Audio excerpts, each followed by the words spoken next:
Hi there, it's Sam from Pootles.co.uk. Thank you very much for joining me today. Thank you for joining me way back Wednesday. This is the day when I go and revisit an old project and then remake it, refilm it, but in modern papers.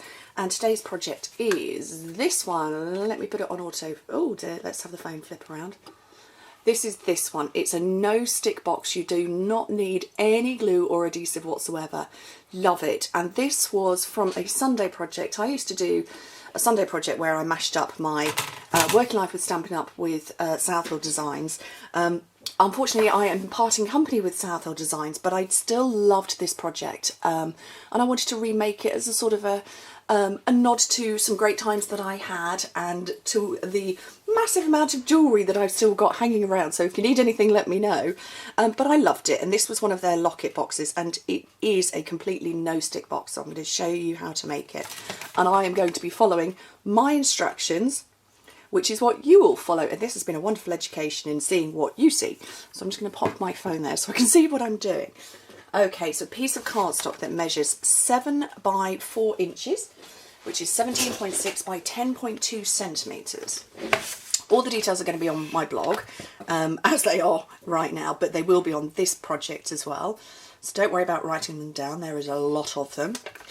And on the long side, score at 2 inches, 2.5, 4.5, and 5 inches, which is 5, 6.3, 11.3, 12.6. Then on the short side, score it at 1/2 inch, 1 inch, 3 inches, and 3.5. And again in metric, that's 1.3, 2.6, 7.6 and 8.9. Oh, I know. Do you know what? I might need to space out my measurements if I'm going to do lots of 0 point something or others. Gosh, that threw me. Okay, so burnish your score lines and burnish them well, because this is a small box and we're relying on the box, the density of the cardstock, and the manipulation of the cardstock for it to all fold together.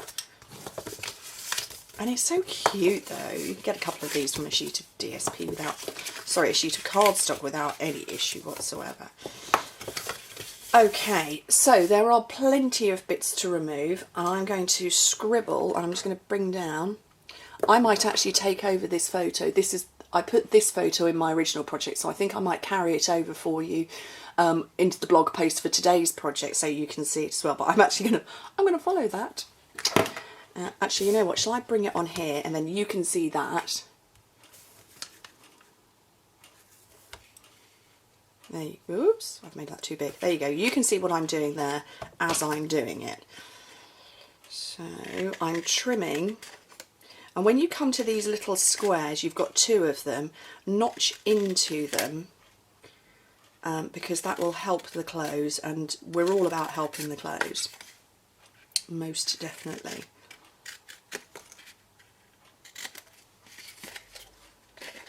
It was fun to remake this project.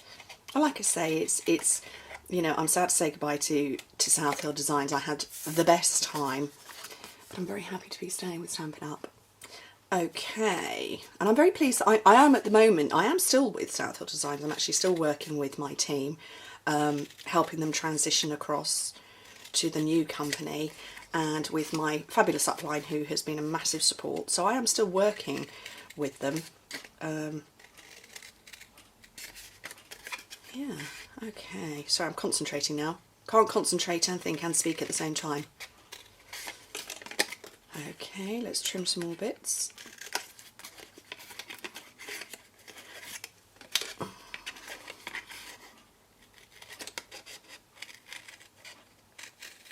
You definitely need a long pair of scissors for this. Oh, let's get rid of that last one. Okay, so that is the same as that. So there's all of those pieces have been removed. Like I say, I think I'm going to steal that picture, my original picture, and put it over on my blog for you. Okay, round the corners of these weird bits that stick out on their own, it will make life so much easier for you when you're coming to close it all up.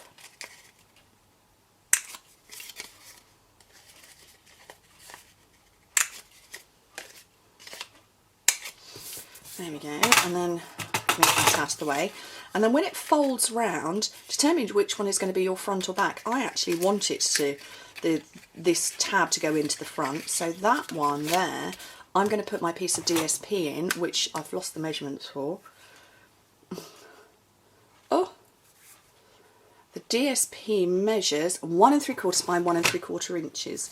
And I went with the Love Blossoms paper, and I'm going with the same pattern, but I'm using Blushing Bride this time. I used Rose Red on that one, so I'm going with Blushing Bride on this time round. Oh, I've forgotten which one I was going to make the front. That one. And it folds around like that. So this bit is going to tuck inside, and then you're going to wrap around the back, fold over these little side panels, slip it in, and if you need to trim slightly, do. And slip that one in as well, and it holds itself closed. How cute is that? Love it. Okay, right, we're coming in with ribbon. Wish me luck. I can't even keep the piece of paper down, the box. Right. Okay, we're going right over left and under. Make a loop, and then bring that one round. You can tell I've been looking on the YouTube for bow practicing. Look!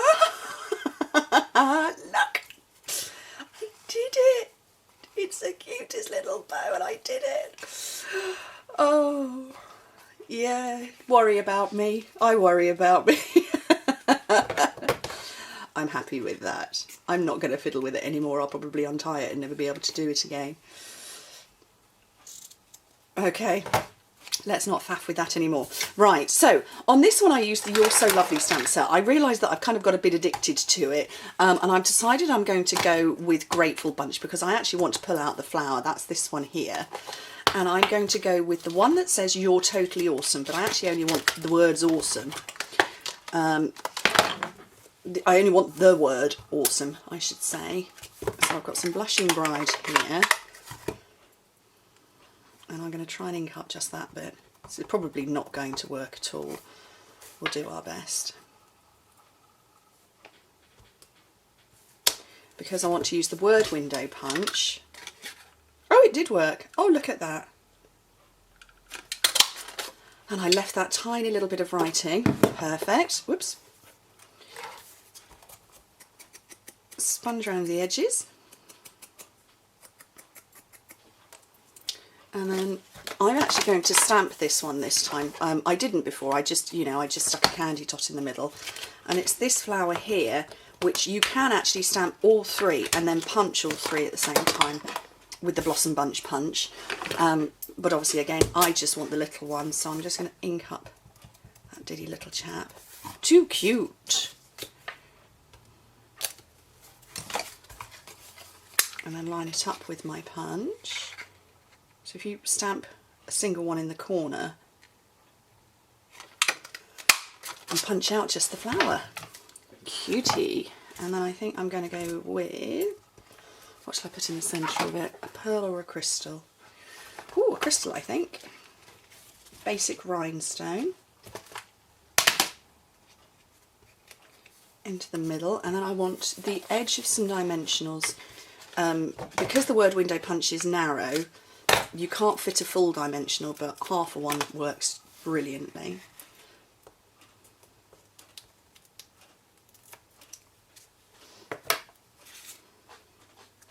Pop that up there. And then my flower, which is over here. And then just a single mini glue dot on there, up there. And that is my old project revisited. What do you think? Oh, I put a little handy helper in that one. Oh, I haven't on this one. Well, maybe I ought to do that. Particularly as I put the ribbon on sideways. Oh, well, I'm just rubbish, aren't I? You know what it's meant to do. You're meant to be able to open it up like that. Anyway, thank you very much for joining me today, and I hope to speak to you ever so soon.